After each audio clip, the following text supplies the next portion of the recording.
Hi, this is Dr. Barry. In this short video, I want to talk to you about a dietary experiment that you might want to give a try. I actually have given it a try myself with pretty darn encouraging results. It's the carnivore diet, and this is something you may have been hearing about lately. I think it's catching on. It seems like a fad, but it's actually hundreds of thousands of years old. And so I love it that we are all slowly rediscovering these dietary truths that seem to be lost for the last 50 and 60 years, while the American Heart Association and the American Diabetic Association were in charge of our dietary recommendations. The USDA and the FDA turns out don't really know much about what human beings should actually eat. And so I want you to listen to this video about the carnivore diet and my experience with it, and then you can decide whether you want to give it a try or not.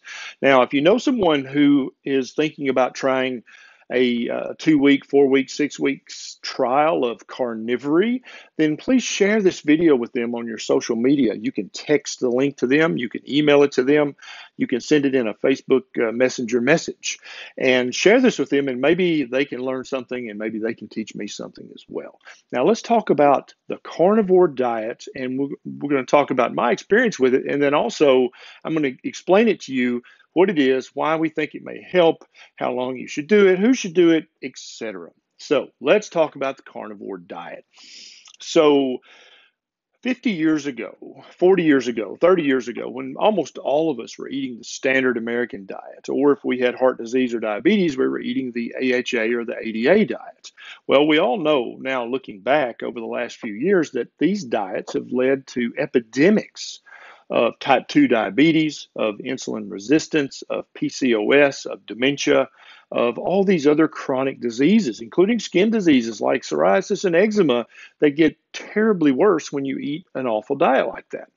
And so more and more people have been waking up on their own, and with the help of YouTube videos and Facebook posts and Instagram and other social media, to say, hey, maybe I shouldn't just blindly listen to what Kraft or Kellogg's or General Mills tells me I should eat. Maybe I shouldn't just blindly listen to the American Heart Association or the American Diabetic Association, or even maybe, just maybe, I shouldn't blindly listen to my doctor's dietary advice. Maybe I should think about this and read about this and do my own research, because, after all, our human body's made of the diet that we fed it over the last year. That's literally what you're made of as you sit there watching this now. And so when you think of it with that new paradigm, quickly you see that your diet is actually the most important thing in your life, in your health, in your mental health, is your diet. That's exactly right. And so I'll tell you my journey. Growing up, I was like everyone else. I ate the stupid American diet. I ate lots of bread. I drank lots of milk. I ate lots of margarine. I ate lots of spreads and things that were fake and made in factories. I had chronic allergies, chronic dandruff, chronic heartburn, and I was quickly becoming an obese, overweight, miserable doctor who was almost a type 2 diabetic. And so I had to turn that around.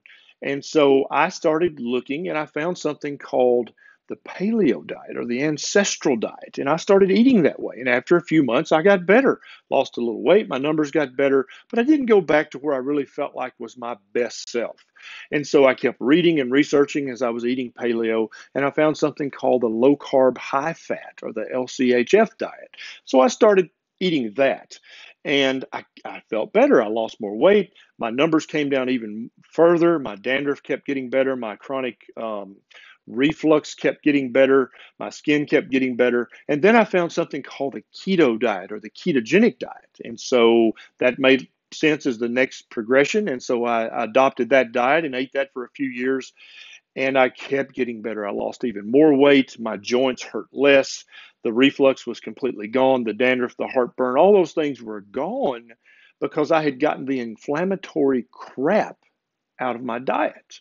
And so it turns out all those conditions that I thought were just a part of me, that stiff, painful knee, this chronic heartburn that I had to have Tums in my pocket for, the dandruff I had to buy special shampoo for, the allergies that literally ruined hundreds or thousands of social situations for me because I had to get up and go blow my nose, or I had to clear my throat 1,000 times, or I had to sneeze every 5 minutes. And as a teenager and a 20 something, that can really mess up your social game, right? And so ultimately, now lately, over the about 3 months ago, I discovered the carnivore diet, which I consider the next progression after the ketogenic diet. And I had heard some very positive feedback about it, and I thought I'd give it a try. And I've been doing it for about 3 months now, and I've lost 5 more pounds. My joints feel better than they've ever felt. And so, as you get older, you have joints that have never even had an injury that are stiff and painful and swollen. That's the inflammation that's coming from your diet. Very few people just have arthritis for no reason, right? Even the autoimmune arthritis aren't just automatic. You do things that trigger them and make them worse.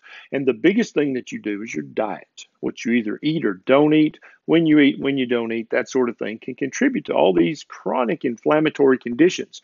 And it turns out that none of those things that I thought were just a chronic part of my life were that. They're all gone. I don't have them anymore, and that makes me very happy to say that. And so, as I've went through this journey, this dietary nutritional journey, it's occurred to me that out here is the standard, the stupid American diet, the standard UK, Canadian, Australian diet. And then when you tighten that up and you get rid of all the liquid dairy and you get rid of all the inflammatory grains and you get rid of all the vegetable oils, then you got paleo, right? It's a much better diet, but it's not. And it's for some people, this is wonderful. They stay right here forever and they feel great. For other people, they have to tighten that up even more to the low carb, high fat diet, right? Then they feel better. And then they say, yep, this is it. I feel great. I'm going to stay right here. Other people have to tighten it up even more into the ketogenic diet, right? And that's where many, many people feel the best they've felt in decades, and they stay right there. But there are some of us, and I'm one of those, who I had to tighten it up even more into the carnivore diet, where I eat only meat and animal products. And that's honestly where I felt my best. I've only been doing it for 3 months, like I said, and I don't know if I'll keep doing it forever. And I don't recommend it to my patients or even to you yet. It's still just an experiment, but it's something I want you to know about. There are so many people out there who have never considered that what they eat can make a difference in their health. Of course, we all say, "Oh, you should eat better," blah blah blah, but we don't really take it to heart. We don't really we might know it, but we don't know it, right? And that's what I'm trying to do today is wake you up a little bit and slap you around a little bit and say, hey, no, it really does matter a lot. And so if you're tired of taking Tums every day, if you're tired of taking Claritin every day for your allergies, if you're tired of buying that expensive shampoo for your dandruff, if you're tired of all this stuff and all the prescription medications, perhaps, just perhaps, you should try to change your diet because that's what all your body parts are made of, right? So why would the carnivore diet? I mean, meat causes cancer, meat causes heart attack and stroke, meat causes your cholesterol to go up, right? We all know that's true. Well, it turns out that probably none of that's true. When you go back and look at the research was either cherry picked and faked, or it's just observational studies and survey studies that you really can't prove causation from. You can only find correlations, and some of the correlations in the studies are very, very, very weak. Kind of like the one correlation you may have heard about that every time a new Nicolas Cage movie came out, the incidence of home swimming pool drownings increased. And that was absolutely true. They did a study, and it was there's a positive correlation between those two. But it doesn't mean that Nicolas Cage caused you to drown in your swimming pool, right? It's just a correlation. It's just a coincidence. And so many of these studies, when you look at them, the correlation between eating meat and cancer or heart attack or higher cholesterol was barely even a coincidence. And definitely wasn't, you couldn't even call it a true correlation from the studies. But news media love to jump on these studies and make a big deal out of them. And that's why you may think you know something that you really don't know because it's just not true. And so the why is that it seems that a meat diet for some people, a good whole meat, whole food, organic meat diet, grass fed, and animals treated the way animals are supposed to be treated, seems to be a very, very uninflammatory diet. It seems that it's even more uninflammatory than the ketogenic diet for some people. And so that's why I want you to read about this and consider giving this a try. How long should you do it? Well, here's the thing. Nobody knows because there's never been any research done about it. And a lot of you out there right now are going, aha, I knew it hadn't been proven. But here's the caveat with that. You know that American Diabetic Association diet that you may be eating? Guess how many studies have proven that that's effective? None. The American Heart Association diet, now that's a very academic, intellectual diet. That has to have been proven by multiple randomized controlled trial studies to reduce your risk of heart. No, actually, no, they're not a single study shows that that diet is any better for heart patients than any other diet. Okay. Now, the ADA and AHA diet may be a little better for you than the stupid American diet, the standard American diet, the SAD diet, but not much. And then you can't even prove that they are better because there's never been an RCT or a randomized control trial study done to prove that. And so don't think you know what you know, because a lot of times you've been told something and it's just not the case. So we don't know how long. I've been doing it for about 3 months, and for my patients who are inquisitive about it, they want to know about it, they're curious, I say, hey, just try it for a month. Try to eat nothing but fatty cuts of meat. You can add butter, you can add egg yolks because those are animal products, and just see how you feel in a month. If you don't feel any better, go back to eating keto, go back to eating low carb, high fat, go back to eating paleo. But please, please never, ever, ever go back to eating the stupid American diet, okay? Who should try this? Well, again, we don't know for sure, but it seems to make sense that people whose ancestry used to eat a meat heavy diet would probably benefit the most from a meat heavy diet.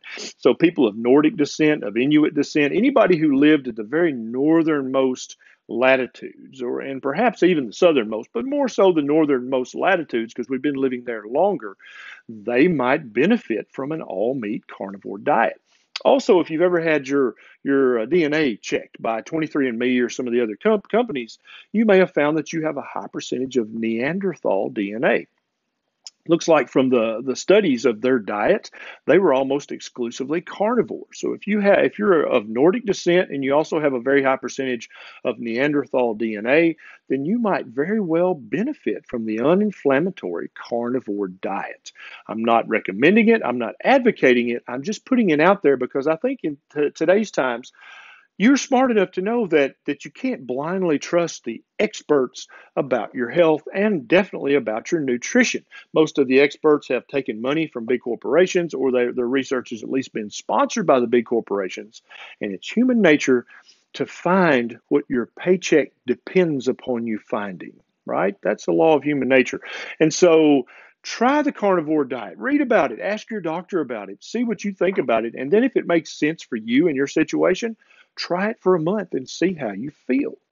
Now, if you enjoyed this video and you'd like to watch others just like it or similar to it, you can click the subscribe button, and then there's a little bell right beside it. If you click that button also, then you'll get a notification every time I get another bright idea, right?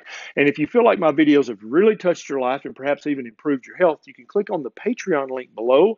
You can sign up quickly and you can throw a buck or two my way, and it just helps me have more time to make more videos just like this. This is Dr. Barry. I'll see you next time.